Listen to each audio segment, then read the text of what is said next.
Hello guys, good morning. তো সকাল সকাল চলে এসেছি ব্রাশ নিয়ে। সকাল নয়, একটু বেলা হয়ে গেছে। কাজ করতে করতে মাথার উপর সূর্য উঠে গেছে। তখন ব্রাশ করতে করতে একটু ঘুরতে গেলাম। ঘুরার এসে এখানে দেওয়ালে গড়ায় বসে বসে ব্রাশ করছিলাম। আর আমি ব্রাশ করি পুরো আধ ঘন্টার উপরে ব্রাশ করি। দাঁত হলো খুব এই দাঁতে খাওয়া দাওয়া করে। তো ব্রাশ হওয়ার পরে চা করলাম। চা করার পরে যে চা খেতে বসে আছি। আর আজকে দেখছি মুডটা একটু অফ কেননা রাত্রেবেলা তোমাদের দাদাভাইয়ের সাথে আমার ঝগড়া হয়ে গেছিলো।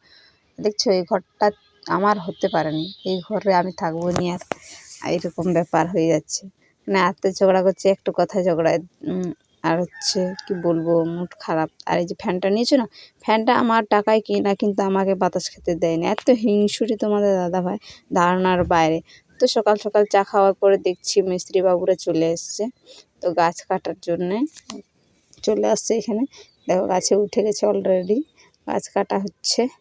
তো অনেক দিন থেকে গাছটার ডিসিশন চলছিল, কিন্তু লোকগুলো আসছিল না, কেন ঝড় বাতাস ঘরের সামনে গাছগুলো রাখলে একটু প্রবলেম হবে। আর এই যে গাছ কাটা আরম্ভ করেছে একবার মেশিন দিয়ে তৈরি গাছ কাটা হচ্ছে। দেখো এই আগড়া গাছটা আমাদের উল্টাবে, 2-3টা গাছ ছিল, বেশি ছিল না। এই যে দড়িয়ে খিঁচে মেরেছে আর একজন কাটছে, দুজন মিলে গাছ কাটা হয়ে যাচ্ছে। গাছটা কিভাবে পড়ছে তাটা দেখতে থাকো। আর দেখতে দেখতে দেখো পড়ে গেল। আর তোমার দাদাভাই গোয়ালটা ভেঙে গেল। তো এই দেখুন পুরো সব গাছ কেটে আর করে একবারেই খাতি হয়ে গেল। এগুলো চেরাই করা হবে, পাটা বের করানো হবে, সেই জন্য কাটা। আর এই দেখো রাত্রেবেলা হুনু বাঁদর এসছে আমাদের গাছের কলা খেতে। তো কলা খেতে খেতে একটু ঢং দেখাবে, তাই করুন। হ্যাঁ, আর চলো আমাদের ব্লগটা প্রথম থেকে শেষ অবধি দেখো। আর ব্লগটা দেখতে দেখতে অবশ্যই লাইক করবে। আর যারা যারা আমার ব্লগটা সাবস্ক্রাইব করে নিয়ে সাবস্ক্রাইব করে ফেলো। দেখছো রৌদ্রুর মধ্যে এত রৌদ্রুর মধ্যে ভাত বসেছি আমি। আর এই দেখছো তিরপল দিচ্ছে, এটা পুরো গরম তেতে হয়ে গেছে। তো আরও একটা জিনিস নিয়ে চলে আসছে, মাথাটা আছড়াবার টাইম নেই, এত কাজে ব্যস্ত। তাও একটু টেরিটা বাগিয়ে নিল। আর দেখো কালকে রাত্রেবেলা তোমার দাদাভাই আমাকে কোথায় নিয়ে গেছিলো, কী কিনে দিয়েছি তোমাদেরকে দেখাচ্ছি, দাঁড়াও বের করাতে। দেখো আর দেখো ওটার বিলটা হচ্ছে, তোমরা হচ্ছে দেখো, শুধু বিলটা দেখো, দেখলেই বুঝতে পারবে কী কিনে দিতে। এটা জুয়েলার দোকানের জ্যোৎস্না জুয়েলার, যেটাকে বলে আমাদের পিড়াকাটায় আছে, সেখান থেকে এটা কেনা। আর একটা ছোট্ট জিনিস, সেরকম বড় কিছু জিনিস নিইনি, ছোট্ট জিনিস। এটা আমার আছে একরকম অন্য ডিজাইন, আর এই ডিজাইনটা আমার খুব পছন্দ হয়েছিল এটা নেওয়ার জন্য।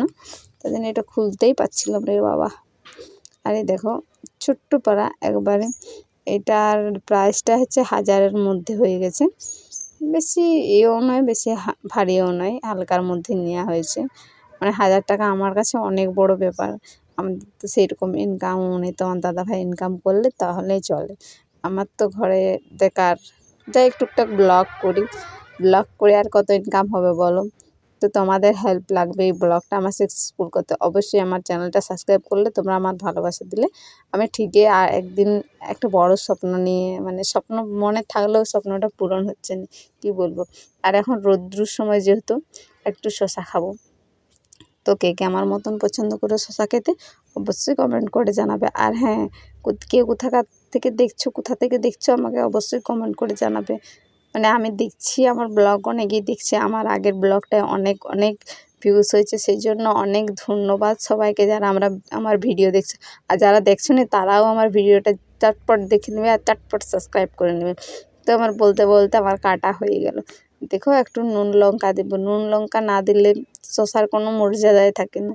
যেমন শাঁখা সিঁদুর ছাড়া যেমন মেয়েরা অসম্পূর্ণ, সেরকম মানে শসা খেতে গেলে নুন আর লঙ্কা অবশ্যই লাগবে।